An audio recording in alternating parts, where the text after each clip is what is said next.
पेशावर में UNHCR की जानिब से जदीद टेक्नोलॉजी से आरास्ता एम्बुलेंसेज 1112 के हवाले कर दी गई हैं। डॉन न्यूज़ की नुमाइंदा हीरा शाह से इस बारे में मजीद जानते हैं। हीरा बताएगा कितनी एम्बुलेंसेज दी गई हैं और उन्हें किस मकसद के लिए इस्तेमाल किया जाएगा?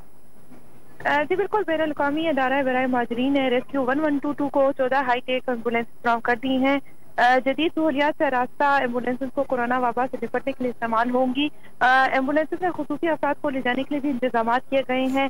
एम्बुलेंसेज सवाबी, टेमरगरा, हंगू, चारसदा, चित्राल और DI खान, लकी मरवत, बुनीर, कोहाट, मंसेरा, हरिपुर में इस्तेमाल होंगी।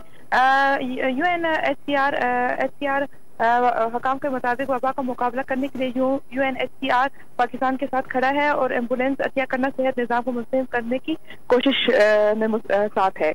हीरा शाह आप आगाह करें थी, आपका बहुत शुक्रिया।